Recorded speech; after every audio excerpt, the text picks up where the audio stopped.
Oh my God, look at this picture. This is just Ashley right here. I know too. I like that one too.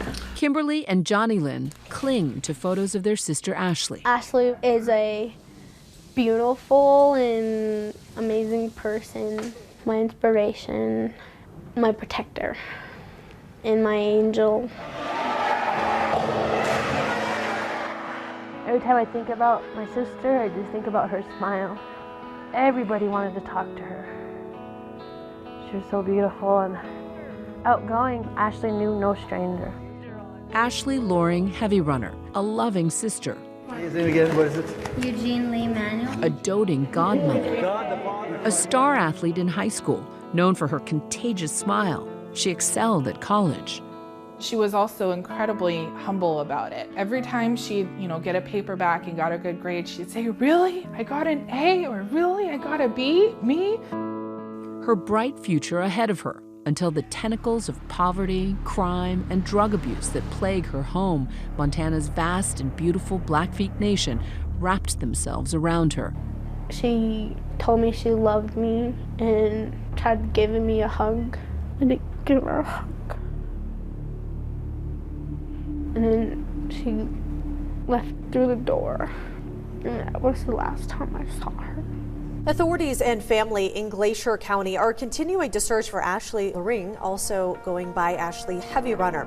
Ashley's case is just part of a hidden epidemic sweeping across huge swaths of North America. In Indian country, everybody knows somebody. A sister, an auntie, a mother that was murdered or went missing. This is our life.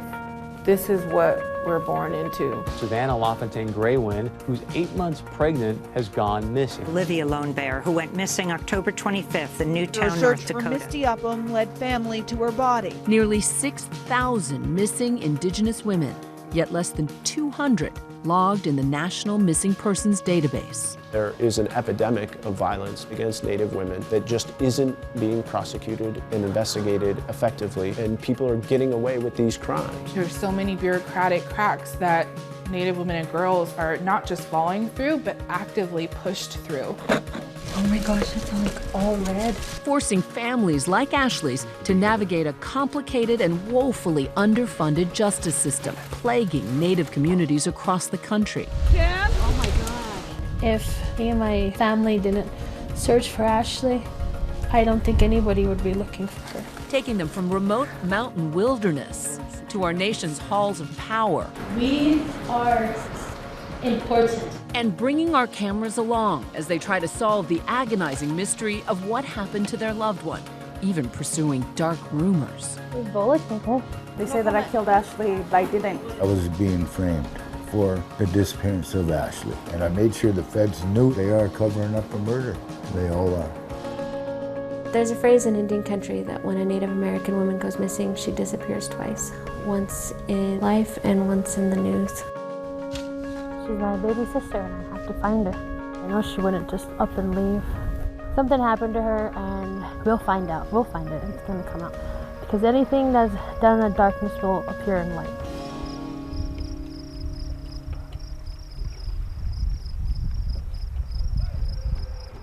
Ashley grew up here on the remote Blackfeet Nation in northwest Montana.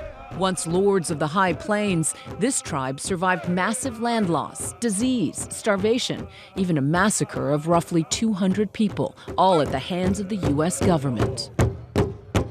Today, this proud, resilient community resembles most small towns of the West. But from the 1979 kidnapping and murder of Monica Still Smoking to the 2016 murder of Matthew Grant, violent crimes often go unsolved in this windswept region. Unsolved murders is really high here, and before she went missing, we knew it was bad. But then once she went missing and we started getting involved in all of this stuff, we didn't realize how bad it was. Ashley's family last saw her here at home on June 5th, 2017. At first, they thought she was with a family friend, but after roughly 2 weeks, they discovered that wasn't true and filed a missing persons report with tribal police and the Bureau of Indian Affairs, or BIA. Authorities joined the family on several early searches, but according to the Senate Indian Affairs Committee, it would be 2 months before the BIA seriously investigated the case. Law enforcement did not handle Ashley's case the way they should have. Just kind of blew it off as she was of age and she's just out there, she can do what she wants. Units be advised, I have a red and black. Frank Goings is one of the just 17 tribal police officers tasked with patrolling the 1.5 million acre reservation. It should be staffed up to like 50 officers, but fortunately, money is a big issue. But chronic underfunding from Congress isn't the only obstacle. Investigators must also navigate a complex jurisdictional maze. Fundamentally, you have 3 different governments who are responsible for protecting public citizens in Indian country. The federal government, state governments, and tribal governments. And anytime you get 3 governments together to try and do anything, it becomes challenging. Here's how it works. Most tribes can only charge their own members with a crime, meaning they can't arrest anybody else who commits a crime on their own land. They need outside help. Like if I was to stop a non-member right now, I'd have to sit here and wait for that deputy to get here. What's more, most tribes are barred from charging anyone, even their own members, with major crimes. Those cases can only be handled by federal agencies like the BIA and FBI. And I'll be honest, it's frustrating, but it's just the way it is here. For a missing persons case like Ashley's, where time is precious, confusion over jurisdiction can hinder an investigation. And that can lead to either a lack of investigative resources committed by the part of the federal government, for example, or just further delay. Facing a justice system seemingly designed to fail, Ashley's family, led by her older sister Kimberly, scoured the immense reservation on their own, hoping to retrace Ashley's last known steps. Yeah, there's a lot of rumors going around. Said that they could have tied Ashley to a tree and let the animals get her. It's really hard to deal with. If it wasn't for Kim, we wouldn't be where we're at now with her case. It's all her. Just weeks after Ashley went missing, Kimberly and a family friend discovered potential evidence near the desolate town of Bab, a pair of red-stained boots and a tattered sweater. It was the last thing she was wearing, I guess. We turned it over to the police. They would just put it in a room for months. Kimberly found that sweater and boots not far from this remote lake house owned by Sam McDonald. Sam McDonald is supposed to be the last person that Ashley was with that people know of. We heard a lot of bad things about Sam McDonald. So how did a 20-year-old woman end up here at a lake house like this with an older man like Sam? 2 devastating losses had changed Ashley. First, her beloved granddad, who had helped raise her, passed away. For a time, Ashley found happiness again. You can see it here in this video with her first love. But that love turned to heartbreak. So she lost 2 of her support systems, and after that, she was just a whole different person. In pain, Kimberly says Ashley began using drugs and started hanging out with an older crowd. Yeah, his house is just right up there. We went to talk to Sam about the 6 days he says he spent with Ashley around the time she disappeared. This is what the cops did to my door. They searched my house and my property probably 6 times. Law enforcement questioned Sam multiple times about Ashley's disappearance. Sam admits he partied with Ashley and has been battling addiction for years. I got on the meth, brought me to the point of being at the bottom. I mean, it was fun. I partied, had a blast, I went with a lot of women. It just came down to where Ashley come up missing, and it's time to quit and find her. Somebody asked me one time, Sam, what's wrong with you? Why do you go out with these young girls? Is there something wrong with me? Why would a 20-year-old want to go out with a 55-year-old? Meth. Party? Like, do I yoke 'em, says, pretty little girl and jug of wine, that's what it takes to make a honk-tonk time? What's the difference?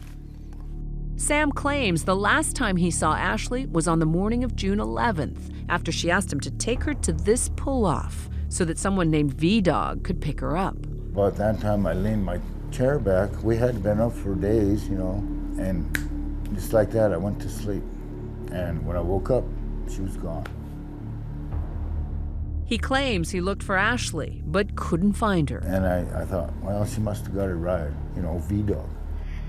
Sam says he was later told that V-Dog is a nickname for this man, Paul Valenzuela, shown here being arrested on an illegal firearms charge in 2016. The family says Paul was seeing Ashley shortly before she disappeared, while he was still in a rocky marriage with this woman, Tashina Running Crane, also known as T. First it's Sam, then it's T, then it's Paul. It's back and forth. It's like they're playing with us.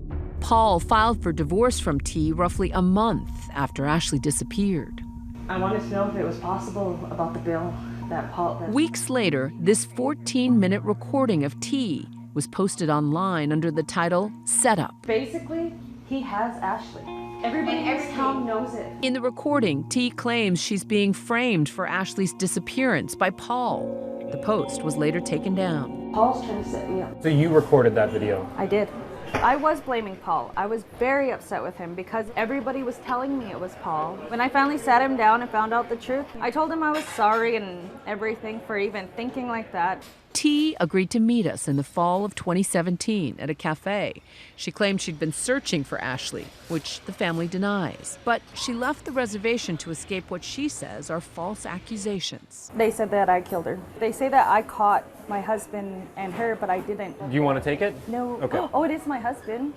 During our interview, Paul calls T from prison. And maybe you can ask him. 3 months after Ashley vanished, he was incarcerated for a prior illegal gun conviction.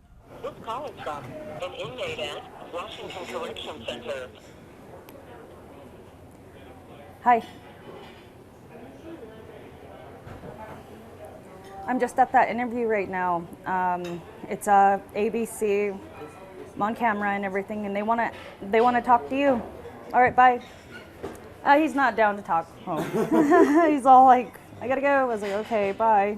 T claims she had nothing to do with the disappearance, didn't even know about the affair until after Ashley vanished. However, during the early stages of the search for Ashley, T's husband sent text messages to Ashley's sister, alleging that his wife knew more than what she was saying. He said to talk to Tashina, that she's not telling you everything. Oh my God. Well, that's shocking. I have no idea why he would say something like that. Is there something that you're not telling us about Paul? I don't know. No, I told you guys everything. I didn't even think he would say anything like that about me. Oh, I thought he was helping me on this. That's horrible. Oh.